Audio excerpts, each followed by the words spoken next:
강의 시작하겠습니다. 일단 오늘 전범위 첫 주라서 좀 쉬운 거 위주로 주규정, 쉽다기보다 주규정 위주로 출제를 했고, 좀 범위를 골고루 냈어요. 그래서 뭐 전범위라도 크게 부담스럽진 않은 내용들인데 한번 보겠습니다. 일단 문제만 먼저 한번 살펴보면, 자, 잠시만요. 잘 보이시려나?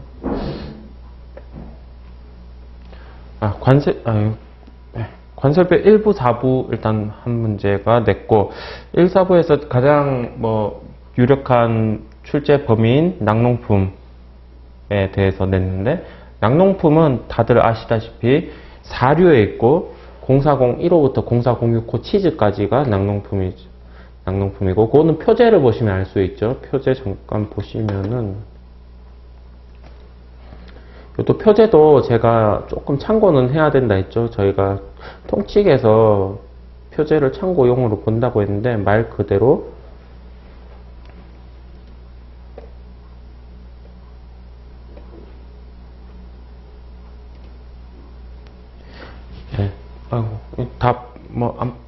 잘 안 보이셔도 상관없겠죠? 낙농품이라고 되어 있는데, 낙농품 다음이 세이알인데, 세이알이 0407호부터 시작하니까 0401호부터 0406호까지는 낙농품이 되겠죠. 그래서 낙농품인데, 대부분 우유, 원유와 그 가공품이 분류돼요. 낙농품은. 그래서 버터, 치즈, 요구르트 이런 제품류가 되겠죠.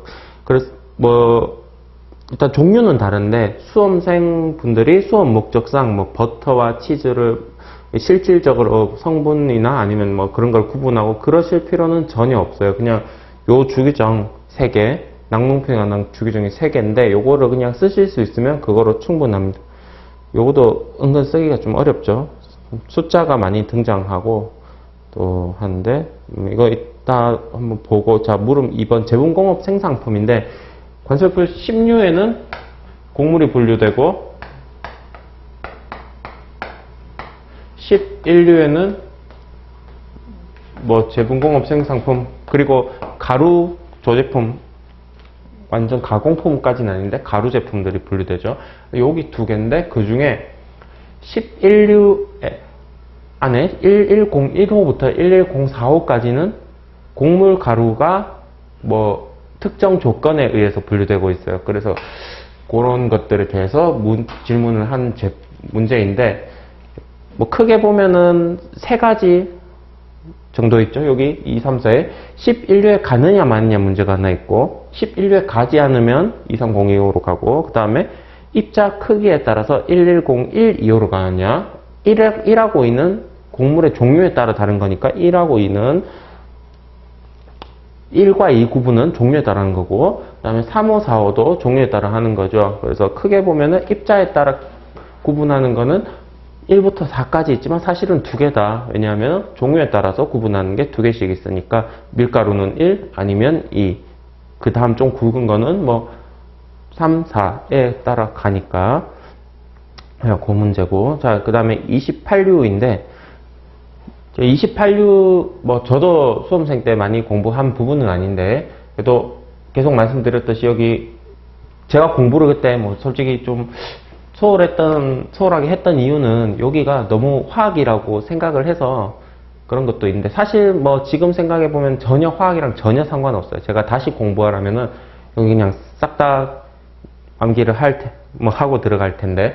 그래서 요거 중에 28류에 해당하는 특정 물품 우선순위, 여기 6부 주규정의 주 1에 있는 거죠. 그리고 그 중에 제일 처음에 나오는 2844호 주규정 주 6에 하나 있는데, 요거 각종 원소들이 있고, 그 다음에 28류에 분류되는 물품의 범위에서 화학적으로 단일한 거, 물 섞은 거, 안정제 넣거나 첨가제 넣거나 이런 것들, 그 다음에 마지막으로 물음 4는 이거 해설서인데, 화학적으로 단일한 원소 화합물에 대한 그냥 설명 같은 건데, 요거는 쓰시는 것보다 한번 보시라고 낸 거예요.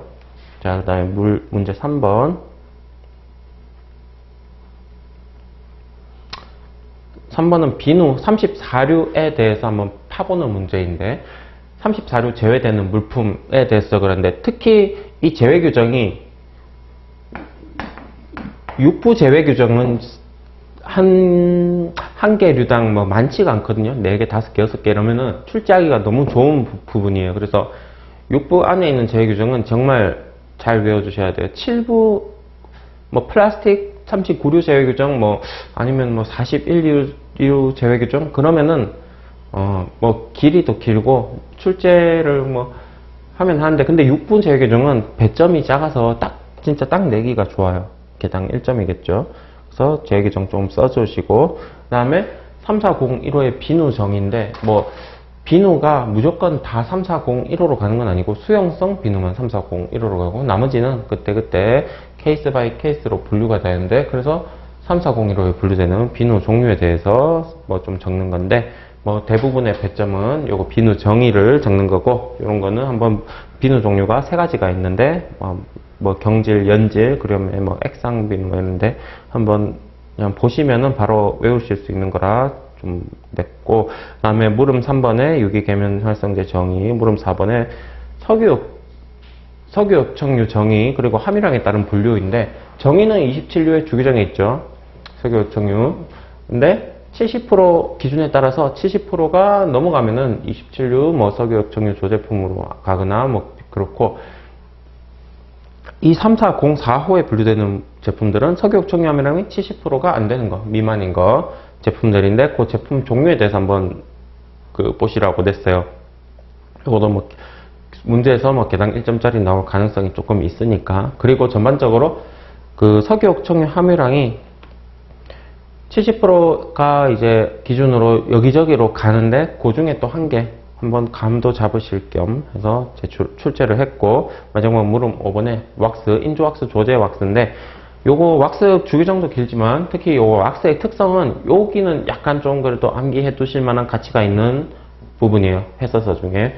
관세학교 해설서에서 뭐 6부에서 그 예시에 대한 해설서를 제외하면은 요게 아마 유일하게 출제가 가능한 부분 아닐까 그렇게 생각이 드네요. 자, 그 다음에 마지막에 문제 4번에 제가 여기는 항상 여기 주규정을 적으실 주규정을 주는데, 여기는 일부러 안 드렸어요. 안 드리고 약간 이제 전범이니까 워밍업도 할 겸 연습도 할 겸 냈어요. 크게 보면은 뭐 3가지죠. 플라스틱 재질, 종이 재질과 방직용, 섬유 재질, 주규정 3개와 호의 용어를 적으시면은 만점이 나오는 그런 문제입니다. 자, 그래서 여기도 30점이죠. 30점. 이거 20점이죠. 자, 그렇게 되는 문제인데, 그것도 간단하게 한번 볼게요.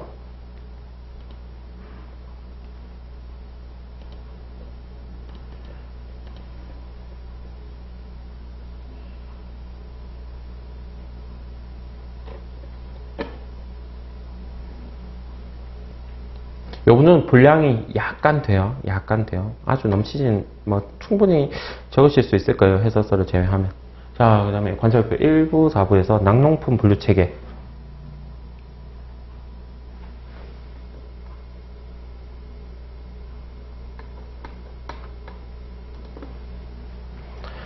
자, 여기는 뭐, 숨도 안 쉬고 다 적으실 수 있어야 되는데, 좀 핵심적인 뭐, 기술 부분은 밀크와 크림, 요렇게 똑같은 제품이 2가지가 반복되는 제품들은 그 차이점에 대해서만 좀 서술해 주시면 돼요. 여기 보시면 농축 여부에 따라 다르죠. 0401호는 농축 안 한 거, 0402호는 농축한 거, 그리고 설탕 감미료 뭐 이런 얘기도 있는데, 이런 것들 차이점은 반드시 좀 적어 주셔야 돼요. 같은 제품이 연달아 나오면. 여기 밑에 가면 여기 있는 낙농품에 대한 건 아닌데 새알도 나오죠. 껍질 깐 거, 안 깐 거. 차이점을 적어 주시면 되고, 그 다음에 0403호 요구르트인데, 여기 보시면 요구르트에 쉼표 하나 붙고 그 다음에 뒤쪽으로 떨어져요. 그래서 요런 것들은 이렇게 요구르트와 쉼표가 찍히면 보통은 100%는 아닌데, HS 6단위가 102 요구르트고, 그 다음에 202 버터밀트, 이렇게 가는 경우가 많아요. 거의. 여기도 아마 뭐 보나마나 6단위 보나마나 요럴 거예요, 분명히. 그래서 이 쉼표가 이런 역할을 한다. 그런데 공부하실 때는 이 쉼표를 그러면 어떻게 고려를 하셔야 되냐? 결론부터 얘기하면은 그닥 고려를 안 하셔도 돼요. 왜냐하면 여기 그때 한번 수업 시간에 기본 강의 때 말씀드렸듯이 이 10단위 HS 코드를 4단위로 그냥 요약해 둔 거예요. 이건 일종의 요약이거든요. 그래서 애초에 정확하게 막 엄청 정확하게 기재하는 부분이 아니에요. 법령집. 근데 저희가 수업 목적상은 여기 6단위는 안 하기 때문에 여기 4단위만 하기 때문에 HS 호의 영어 4단위를 기술하실 때는 그냥 여기 있는 거를 뭐 거의 의미가 유사하게 적으시면 된다. 뭐 요구르트하고 쉼표를 꼭 찍어야 되냐? 아니면 혹시 이런 것처럼 가운데 점을 찍으면 되지 않냐? 물론 더 정확하면 쉼표면 좋은데 가운데 점 찍어도 전혀 제 생각에 배점에 문제가 없다. 왜냐하면 애초에 여기가 요약해 놓은 거라 애초에 좀 정확하지 않고 수험생분들한테 이런 것까지 물어볼 가능성은 없기 때문에 여기는 그렇게 하시면 되는데, 근데 한 가지 여기 0403호에서 괄호가 엄청 긴데, 근데 좀 포인트를 잡으면은 여기죠. 발효되거나 산성화된 거. 발효되거나 산성화. 너무 작나요?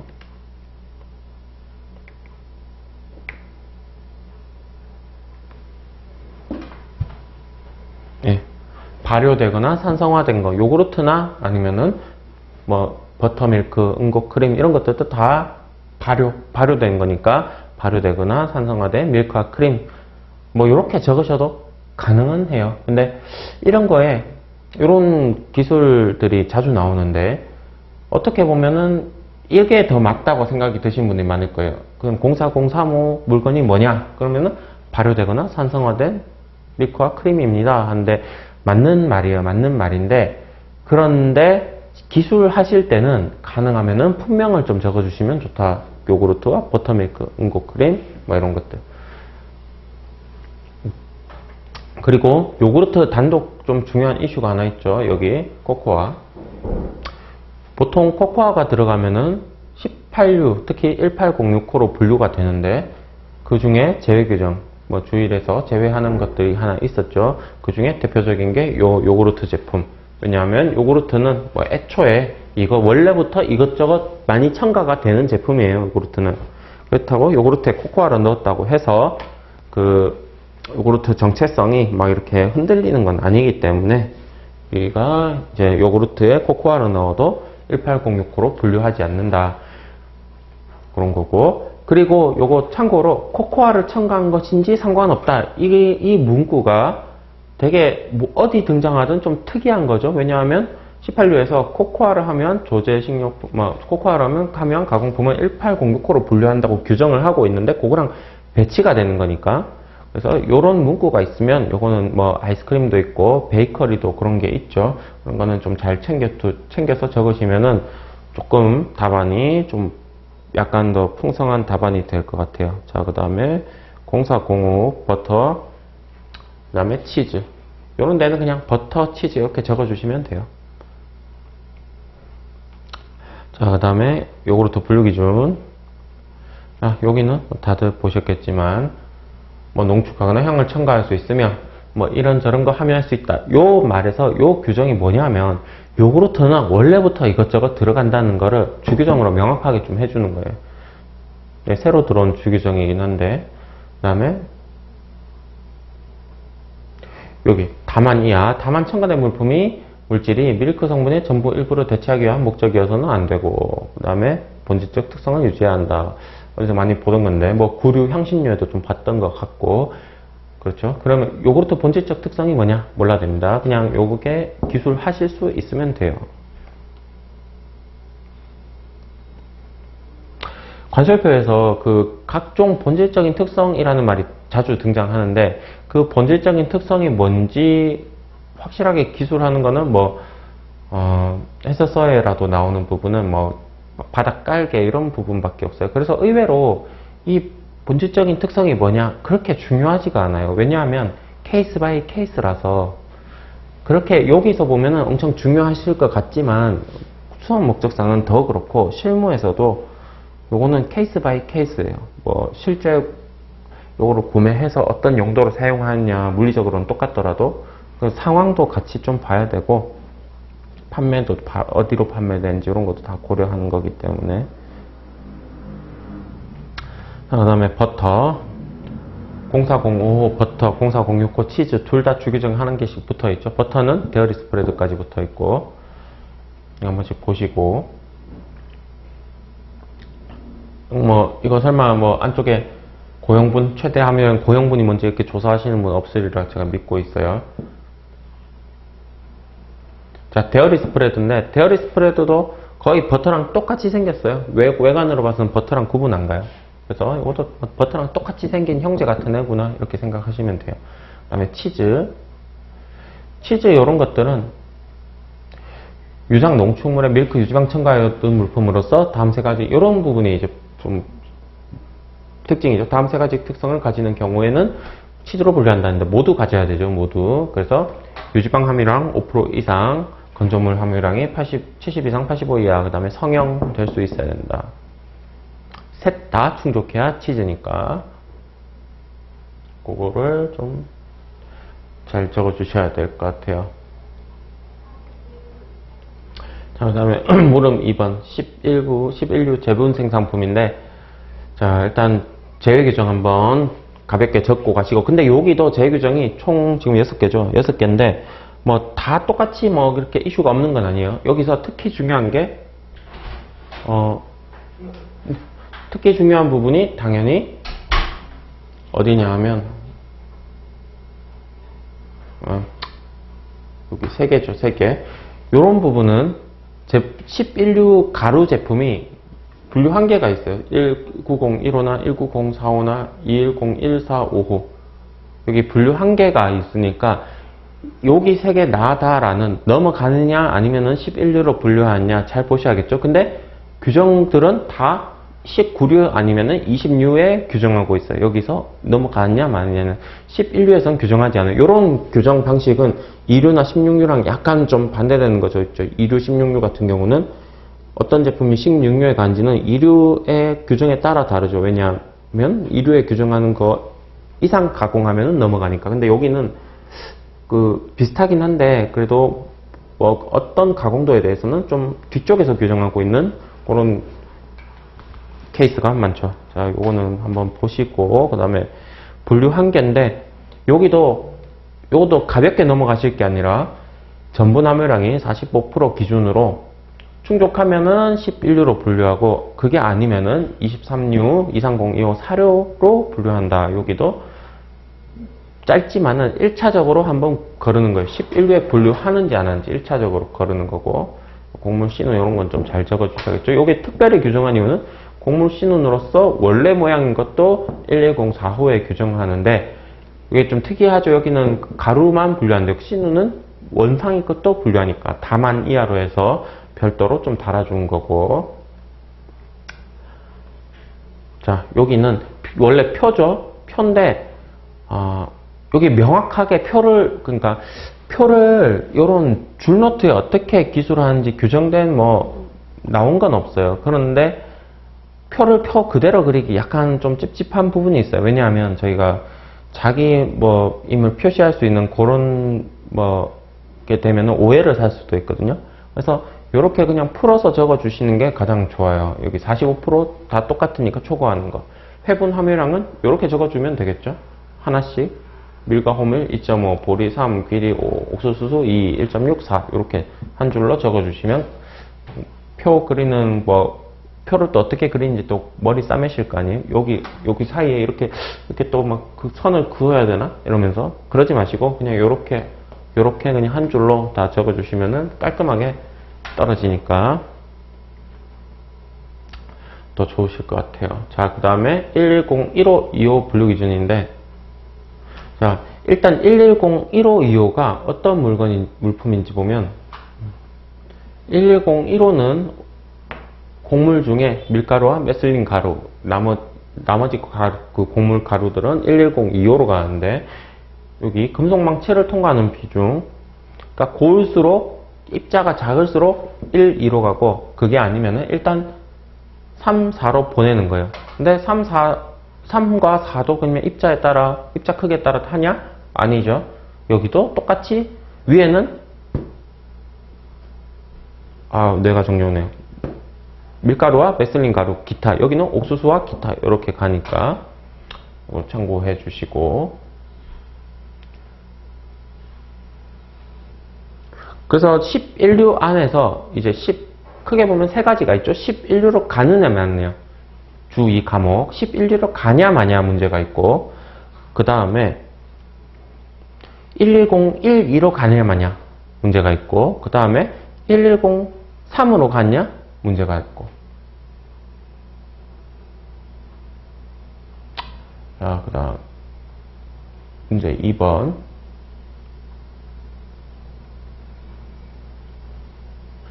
(28류) 분류되는 화학품인데, 일단은 분류 우선순위, 여기 6부 주규정인데 주 1도 있고 주 2도 있고 주 3도 약간 우선순위 규정인데, 그 중에 당연히 제일 중요한 거는 이 표 우선순위가 붙어있는 주 1호겠죠. 그래서 2844, 2845호, 그 다음에 2843, 2846, 28525, 요거 5개 물품. 근데 차이는 얘는 표 우선이고 얘는 부 우선이니까 좀 클래스가 좀 다르긴 해요. 그런데 요 중에 이 제품 중에 특히 중요한 거는 28445겠죠. 그래서 28445. 다음이 것에 만 적용한다 했으니까 요거 만 28445예요. 테크네튬, 프로메튬, 폴로늄 원자번호가 84보다 큰 모든 원소였는데, 그러면 얘네는 84보다 작은 건데도 2844호로 가는 거고, 요거 말고 나머지는 큰 원소. 그래서 원자 번호도 깔끔하게 적어 주셔야 되겠죠. 당연하게. 그 다음에 방사성 동위원소 이런 것도 다 적어 주시고, 3호에 요거는 암기식으로 하셔야겠죠 아마. 그 다음에 4호 원자로에서 사용된 연료된 요소 카트리지 6호 방사성 전제물. 그리고 요런 거 요거도 당연히 다 적어 주셔야겠죠. 동위원소란 다음의 것을 말한다. 그래서 2844호 6부 주 1에 대해서 적을 때, 특히 과목에 대해서 적을 때, 요 28류 주 6 규정 2844호께 분류되는 물건에 나열되는 요 규정을 적을지 말지는 잘 고민을 하셔야 되는데, 만약에 논술이나 설명이나 그런 거면 적으시는 게 맞고, 근데 문제에서 주규정을 명확하게 주면은 얘까지 적는 거는 당연히 오바죠. 시간 낭비죠. 그래서 있다 요런 거 정도는 아셔야 돼요. 6부 주 1, 2844, 2845 적으시면서 얘가 있다, 이거는 알면서 적어야죠. 적든 안 적든. 자, 그 다음에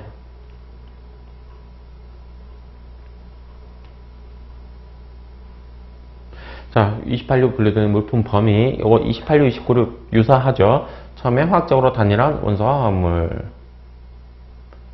다음에 여기는 핵심 키워드는 여기 물이죠. 한 번에 띄워놓고 해야죠. 이게 물에 용해된 거, 물. 그 다음에 물 외에 용매에 용해된 거. 그래서 여기는 물 외에 용매인데 어떤 거냐 하면, 그러한 용해가 안전이나 수송 목적상 통상 필요한 경우로 한정하고 특정 용도로 안 되고, 안전 수송을 위해 통상적으로 필요한 거. 그 다음에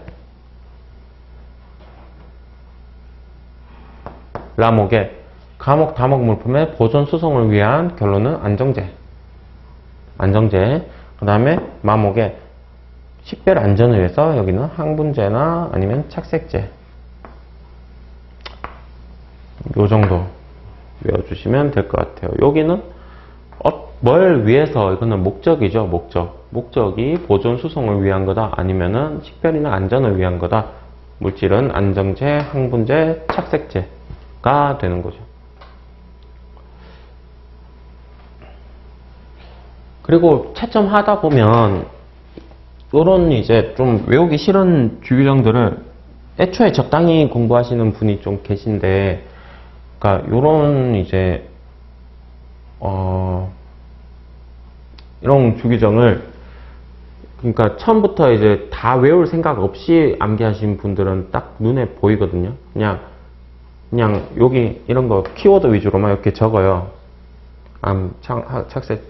이거가 무역 실무 과목이나 아니면 관세법 과목에서는 통할 수도 있는 부분인데, 근데 HS는 절대 그렇게 하면 안 돼요. HS는 무조건 통함기라서, 이거 뭐, 안정제가 키워드는 안정제 했다? 그러면은, 이거 뭐, 만약에 2점짜리면 1.5점 정도 받겠네요. 절대 아니고, 이 HS 과목은 무조건 글자 수와 점수가 비례하는 과목이에요.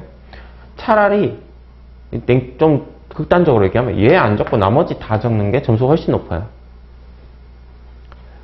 채점 하시는 분이, 이거 키워드 적었네? 그러면 뭐 필요한 거 적었구나.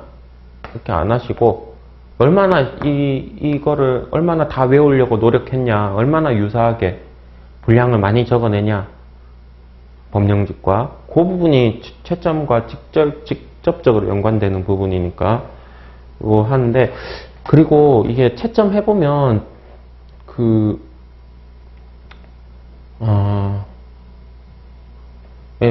HS 과목은 이게 한 줄 한 줄 읽을 때 절대 안 읽어요. 절대.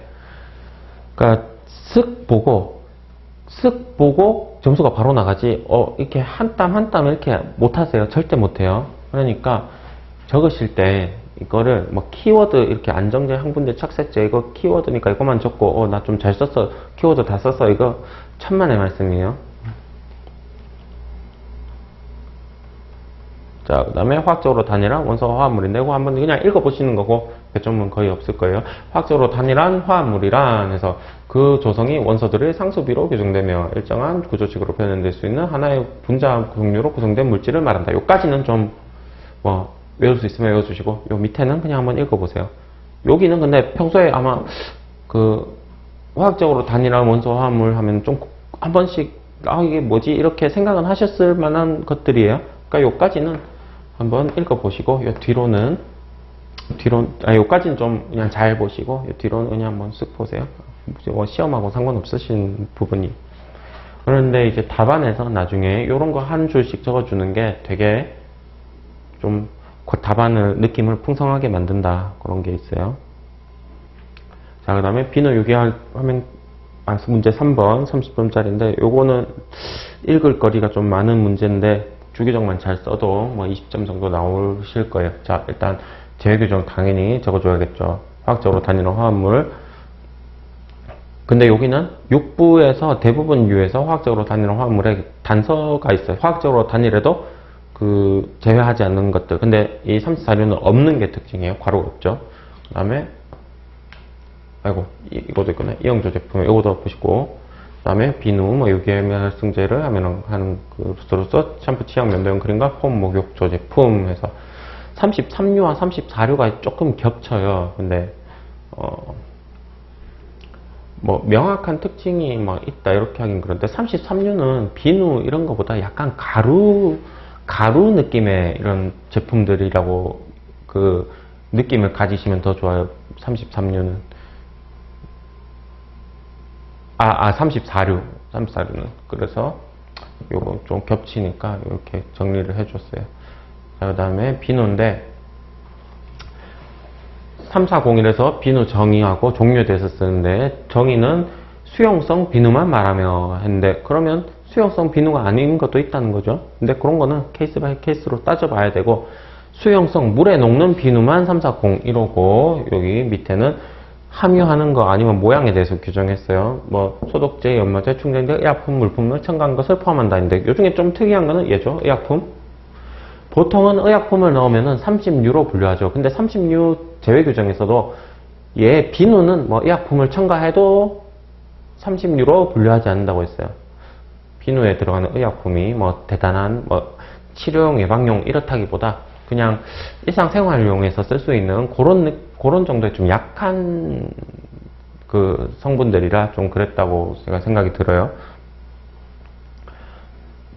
자, 그래서 연마가루 함량 물품은 이런 모양만 한정해서 열어보려고, 그렇지 않은 거는 3405로 하고 여기인데, 어쨌든 여기 비누에서 제일 중요한 거는 여기 부분 짧지만 수용성 비누만 가고, 그리고 의약품이 들어가도 34류로 분류한다. 여기가 특징이에요. 자, 그 다음에 비누 종류인데, 여기는 한번 보시라고 낸 거예요. 자, 여기 뭐 비누는 분자 중에 8개 이상의 탄소 원자를 가진 지방산이나 이들 혼합물로 만들어지는 뭐 무, 유기, 알칼리염이다 이런 거 필요 없고, 그래서 이거 막 딱 오늘 이 순간에 딱 보고 외우면 8개 이상 탄소를 가진 이러면 꽂히시면 안 돼요. 그냥 보고 마세요. 보고 마세요. 근데 한번 슥 보고도 외울 만한 게 비누 종류. 그럴듯하죠. 경비누 좀 딱딱한 거, 연비누 부드러운 비누, 그리고 액체 비누. 경비누, 연비누, 액체 비누가 있다. 비누 이런 것들 서술할 때 적으면 이거 분명히 뭐 1점짜리 가산 요소 그 보너스 점수라고 볼 수 있는 부분이죠. 연비누, 경비누, 액체 비누. 요 뒤쪽 여기도 하시면 좋은데 뭐 이런 것까지는 필요가 없을 것 같아요. 자, 유기계면 활성제. 여기 유기계면 활성제 정의죠. 이런 거 한 번씩 봐주시고, 보통 관설표에서 항상 섭씨 보통 20도죠. 0.5. 저는 뭐 한 번씩 보시고, 그 다음에 여기는 약간 좀 생각하실 게 있는가. 34035 석유역청류 정의, 그리고 70% 기준으로 좀 분류되는 거 보면은 요거 석유역청류 정의는 이런 거 한 번씩 보시고, 이게 요 규정의 특징은 석유역청류가 이 원유에서 나오는 석유역청류뿐만 아니라 그거하고 비슷한 오일, 특히 바이오 디젤, 식물성 막 이런 오일까지 다 포함한다. 그게 좀 특징이죠. 원유랑 뭐 저기 미국에서 요즘 많이 나오는 갑자기 생각이 안 나네요.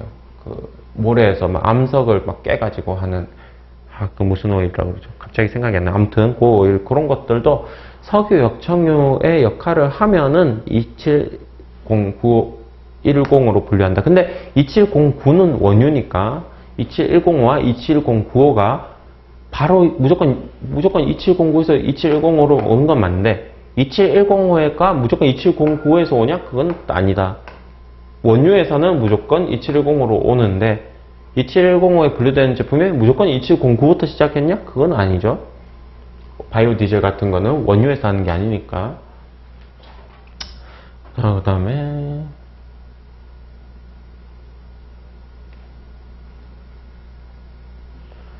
아이고, 여기 모분 답안이 좀 빠졌네요. 이거 이따 채워놓고, 그 석유 역청류함이랑 잠깐만요. 왜 빠졌지?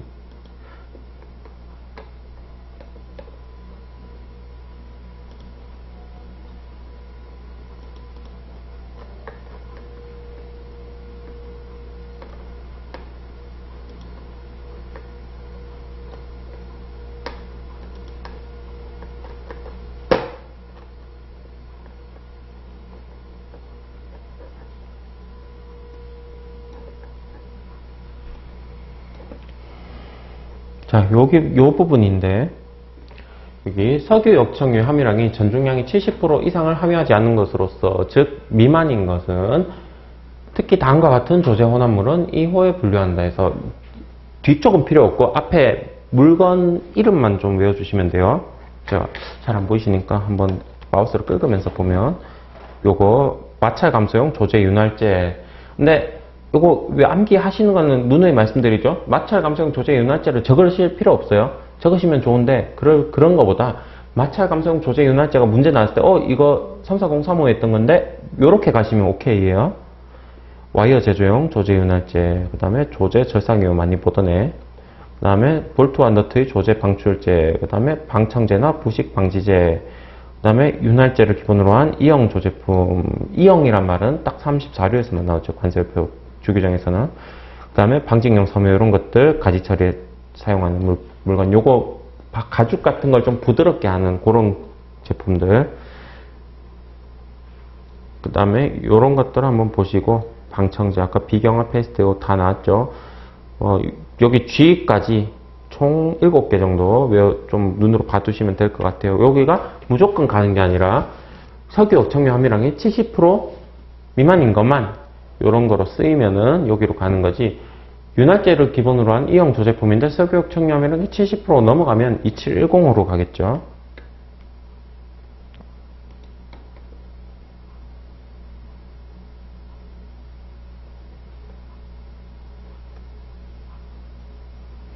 자, 그 다음에 물음 5번인데 34류에서 비누 이런 것도 중요하지만 사실 왁스가 가장 출제가 많이 좀 되는 부분이죠. 앞으로도 그렇고.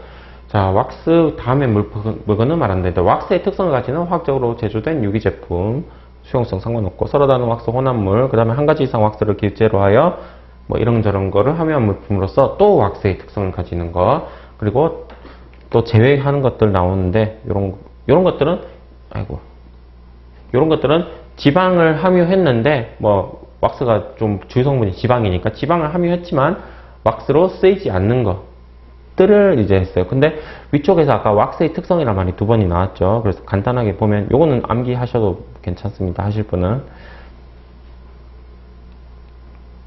자, 위쪽은 왁스의 특성은 아닌데 그냥 해설서 좀 풍부하게 한번 보시라고 그냥 넣었고, 안 보실 분들은 날리시고, 그 다음에 왁스의 특성만 한번 볼게요. 여기 안 적으셔도 돼요. 그냥 보여드리는 거고, 여기죠. 이게 까맣게 한번 해서 볼까요?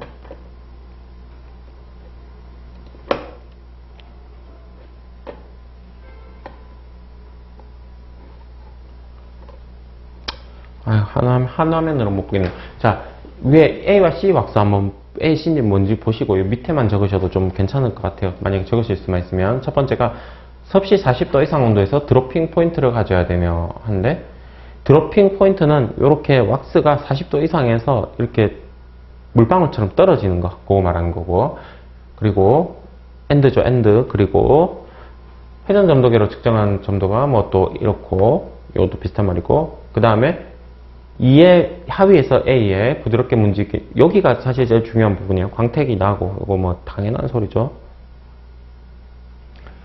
그 다음에 용해성은 온도에 크게 영향을 받으면 왁스가 온도가 올라갈수록 점점 물처럼 변하죠. 온도가 낮아질수록 점점 굳고, 그 특성을 얘기하는 거고, 그 다음에 또 섭씨 20도에서 지금 3번 내려왔죠. 뭐 이런 것들 부드럽게 반죽 가능하고 투명하거나 반투명할 수 있고, 40도 이상 온도에서는 분해됨이 없이 녹으며, 요 말이 드로핑 포인트가 있으니까 녹는다는 말이 나오고, 그 다음에 녹는 전보다 약간 높은 온도에서 실같이 가느다랗게 뽑아지지 않으며 전도성이 낮다. 열이나 전기에. 이것도. 그래서 여기가 왁스의 특성인데, 여기는 분명히 요거를 다 적는 문제가 나올 거예요. 문제가 만약에 나오면, 아까 위쪽에 그런 조제, 어떤 제품들은 이름을 주고 류 맞추는 게 나올 거고, 요거는 그대로 까는 게 나올 건데, 이게 분량이 꽤 많아요. 심지어 주규정에서 왁스의 특성을 계속 말하고, 기출도 된 적이 있는데 또 나올 거예요. 그래서 요거는 이런 것들이야말로 좀 키워드 위주로 간단하게 외워주시면 좋죠. 주규정 말고. 관세표에서 몇 안 되는 해설서 암기하는 해설서 중에 하나예요. 자, 그 다음에 문제 4번에 벽피복제인데, 요거 총 3개죠. 플라스틱, 종이, 방직용 섬유에서 호랑 주기정 그냥 다 적으면 돼요. 비교 필요 없습니다. 억지 비교, 비교할 게 뭐 재질이 다르죠, 당연히. 근데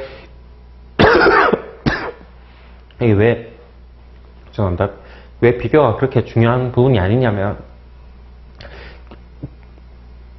규정들이 좀 서로 규정하는 포인트가 약간은 달라요. 공통점도 있는데 크게 뭐 비교가 메인이 아니에요. 그냥 요 주규정은 그냥 쓰시면 돼요. 만약에 비교 문제 나와도 요 주규정 3개 쓰면은 70% 먹으시니까, 그때 계속 말씀드린 대로 비교 문제가 나오면 일단 그 비교 대상인 주규정을 위에 다 써요. 다 쓰고 기본 점수 먹고, 자기가 써놓은 규정을 보면서 밑에다가 주규정 비교하는 방식은 그때 2가지 말씀드렸죠. 첫 번째는 공통점과 차이점, 이 고난이 난이도 높은 거. 두 번째는 그냥 여기 안에 있는 키워드 잡고 막 하는 거예요. 재질, 플라스틱 재질이니까 재질이 뭐다.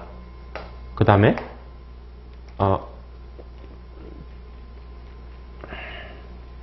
여기 이렇게 꼬투리 잡고 하는 거예요. 벽 피복제나 천장 피복제는 벽이나 천장 장식용 나오니까 그러면은 용도가 벽이나 천장 장식용 같다. 그 다음에 폭이 얼마다. 그러면은 폭이 이렇게. 그 다음에 롤 모양 제품으로 모양이 어떻다. 이렇게 비교하는 거예요. 이게 훨씬 쉬워요. 만약에 문제에서 공통점 차이점이라고 대놓고 안 그러고 그냥 비교하시오 하면 이 공통점 차이점 갖다가 이렇게 헤어나올 수 없는 이렇게 기술하는 게 되게 어려워요. 생각보다.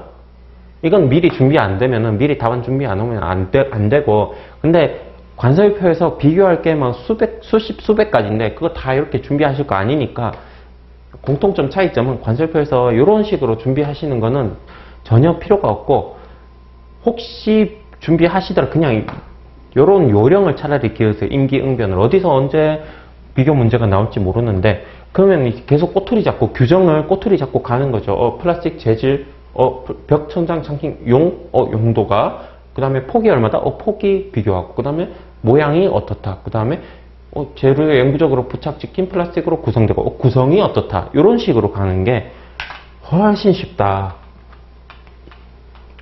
공통점 차이점이 진짜 난이도 높은 비교 방식이에요. 산으로 갈 수 있다. 쓰다 보면. 네, 주기정 라일이니까 여기는 됐고. 그 다음에 근데 요거 세 개 특징이 호 용어가 괄호가 특히 없다. 즉 모든 게 주기정에 달려 있는데 근데 37유나 아니면은 밑에 보시면 요거 5905는 주기정이 좀 짧아요. 짧은데 거의 이제 4818, 48145가 문제죠.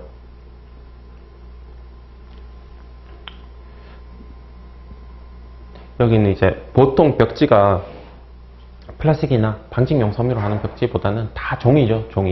종이에다가 뭔가 피복한 거. 그냥 벽지, 요런 벽지 같은 것도 전부 다 생종이가 아니죠. 물 이렇게 뿌리면은 생종이면은 그냥 막 물에 젖고 하는데 벽지에 물 뿌려도 뭔가 이제 코팅이 돼 있어서 하죠. 그런 벽지의 특성에 대한 규정이에요. 밑에 보면 그레인한 거, 요건 장식이죠. 올록볼록한 거, 착색한 거, 디자인한 거, 뭐 이런 거 표면 장식한 거. 그 다음에 근데 플라스틱이나 밑에 방직용 섬유는 이런 장식에 대한 게 좀 덜해요. 그 다음에 표면이 평탄하지 않은 거, 플라스틱으로 한 면은 도포피복한 플라스틱 층을 이렇게 한 거. 이거는 1번에는 생종이에다가 장식한 거. 이거는 생종이 위에 물 같은 거 젖지 않게 플라스틱을 약간 얇게 피복하고 그 플라스틱 층을 장식한 거. 외부에서 보면 똑같죠? 근데 플라스틱으로 도포 피복하면 좀 번들번들거리긴 하겠지만 그 얘기고 그 다음에 조물 재료로 하면은 피복한 거. 이것도 장식이죠. 다 장식에 대한 얘기. 자, 그래서 벽피복제는 밑에도 규정은 다 똑같아요. 똑같이 적으시는데 만약에 비교 문제, 이거 주유정 적는 거 다 쉽죠? 근데 만약에 비교 문제가 나오면 비교 방식을 공통점 차이점 가지 말고 폭이 얼마다, 모양이 얼마다, 구성이 어떻다, 장식이 어떻다 그러면서 비교하시는 게 좋아요. 그 얘기를 하고 싶어서 한 거예요. 그러면 여기는 안 썼어요, 일부러.